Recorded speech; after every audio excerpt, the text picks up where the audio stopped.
तो भाई लोग नमस्कार। आप में से हमारे एक तो व्यूअर है शशांक भाई करके, जो कि हमको रशिया से देखते हैं। बेसिकली वो जो है अभी के टाइम में रशिया इसलिए गए हैं क्योंकि वो वहाँ पे अपना एमबीबीएस का पढ़ाई कर रहे हैं, फिर इंडिया आएंगे एंड यहाँ पे अपना डॉक्टर का सर्विस देंगे। ठीक है, तो यहाँ पे अगर हम लोग मामला देखें तो उनका कल के दिन कमेंट आया था। एंड कमेंट तो क्यों, मेरे को लगता है कि अगर मैं ऐसे बोलूँ तो बेहतर रहेगा। मतलब क्योंकि पहले एग्जाम में क्वेश्चन आता था ना कि 150 वर्ड्स का तुम एक तो लेटर लिख दो, तो उतना बड़ा एक तो मेरे को लगता है कि उनका कमेंट आया था एंड बहुत ही ज़्यादा बड़ा, लेकिन एक एक वर्ड उस कमेंट का इतना बढ़िया था कि मोटिवेशन से भर जाए आदमी। ठीक है, तो बेसिकली वो ना उस कमेंट में मेरा बहुत सारा तारीफ कर रहे थे एंड उनका कहानी भी वही था कि यार पहले लॉस हुआ 2-3 लाख रुपए का, फिर उस 2-3 लाख रुपए के लॉस को रिकवर करने के चक्कर में लॉस और बड़ा हो गया एंड मामला जो है खराब होते गया, जो कि ऑलमोस्ट हर एक ट्रेडर का होता ही है एट द एंड। ठीक है, तो लेकिन ठीक है, कीपिंग दोज थिंग्स असाइड, उनका जो मेन क्वेश्चन था, मतलब पूरा का पूरा ऐसे लिखने के बाद जो वीडियो, मतलब बेसिकली कमेंट के एंड में जो उन्होंने क्वेश्चन डाला था वो ये था कि भाई विप्रो के बायबैक के रिकॉर्ड डेट के दिन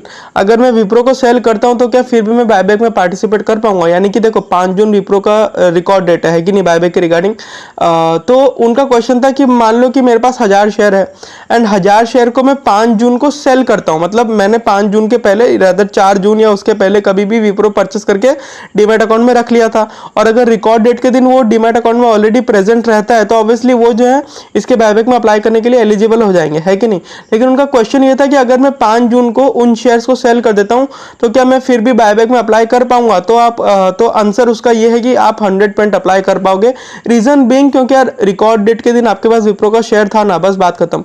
मान लो कि आप 5 जून को सुबह सुबह विप्रो को बेच देते हो, आपके पास मान के चलते हैं कि 1000 शेयर था रिकॉर्ड डेट के पहले एंड रिकॉर्ड डेट के दिन आप 1000 शेयर्स को बेच देते हो, तो जिस दिन बायबैक में एप्लीकेशन डालना चालू होगा ना, आप अप्लाई मतलब एप्लीकेशन डालना चालू होने के बाद कभी भी आप शेयर खरीद लें, होने के पहले भी खरीद लेंगे तो कोई प्रॉब्लम नहीं है। जैसे कि 5 जून को आपने सेल किया, 8 जून को अगर विप्रो नीचे मिलता है तो आप नीचे खरीद लो, कोई प्रॉब्लम नहीं है।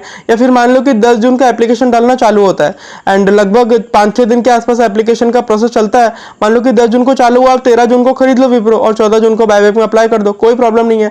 आप आराम से ये सब चीज कर सकते हो। बेसिकली रिकॉर्ड डेट के दिन आपके पास शेयर होना चाहिए, लेकिन यहाँ पे क्रक्स एक तो ये है कि रिकॉर्ड डेट के दिन आपके पास जितना नंबर ऑफ शेयर्स होगा ना, आप उतने ही नंबर ऑफ शेयर्स को बायबैक में अप्लाई कर पाओगे।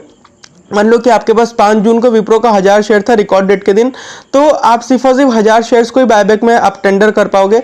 मान लो कि आपने 5 जून को 1000 शेयर बेच दिया एंड बाद में आपको विप्रो नीचे मिलता है 8 जून को, और 8 जून को आपने 1100 शेयर खरीद लिया, लेकिन फिर भी आप 1100 शेयर्स को बायबैक में अप्लाई नहीं कर पाओगे। आप सिर्फ और सिर्फ 1000 शेयर्स को ही बायबैक में अप्लाई कर पाओगे, यानी कि जितना नंबर ऑफ शेयर्स आपके पास रिकॉर्ड डेट के दिन था। तो आई होप आप लोग समझ गए होंगे। तो कोई भी डाउट अगर आपको हो तो आप लोग ऑब्वियसली कमेंट बॉक्स में डाल सकते हो, मैं यहाँ पे बैठा हूँ क्लियर करने के लिए। तो इतना रखते हैं इस वीडियो में। और हाँ, अगर आप लोग रिकॉर्ड डेट के दिन शेयर्स को सेल करते हो तो आप आराम से बायबैक में अप्लाई कर सकते हो। एंड वीडियो में एक और पार्ट को मैं जो है ऐड कर देता हूँ। बेसिकली मान लो कि आपने कभी विप्रो का शेयर खरीदा ही नहीं था, ठीक है, एंड आप देखते हो कि यार रिकॉर्ड डेट के दिन तो विप्रो बहुत ज्यादा गिर गया, मान लो कि वो 185 180 आ गया, ठीक है, मतलब वर्स्ट केस पकड़ रहे हैं, इतना ज्यादा क्रैश कर गया रिकॉर्ड डेट के दिन। तो यहाँ पे अब आप ये सोचोगे कि यार विप्रो तो मेरे को बहुत नीचे मिल रहा है रिकॉर्ड डेट के दिन, एक काम करता हूँ मैं रिकॉर्ड डेट के दिन ही परचेस कर लेता हूँ, जबकि आपके पास पहले विप्रो कभी था ही नहीं, आपने रिकॉर्ड डेट के दिन ही परचेस किया, तो क्या फिर भी बायबैक में अप्लाई कर पाओगे? जी बिल्कुल नहीं, क्योंकि बायबैक में अप्लाई करने का क्राइटेरिया यही है कि आपके पास रिकॉर्ड डेट के कम से कम एक दिन पहले विप्रो ऑलरेडी परचेज अपने डीमैट अकाउंट में रहना चाहिए। जैसे कि 5 जून रिकॉर्ड डेट है, अगर आप 4 जून को भी परचेस कर लोगे ना तब भी आप बायबैक में अप्लाई कर सकते हो, अगर आप 3 जून को भी परचेस करोगे तो भी आप बायबैक में अप्लाई कर सकते हो। बट अगर आप 5 जून को परचेस करोगे तो बायबैक में अप्लाई नहीं कर सकते, 5 जून के बाद परचेस करोगे तो भी अप्लाई नहीं कर सकते। नमस्कार।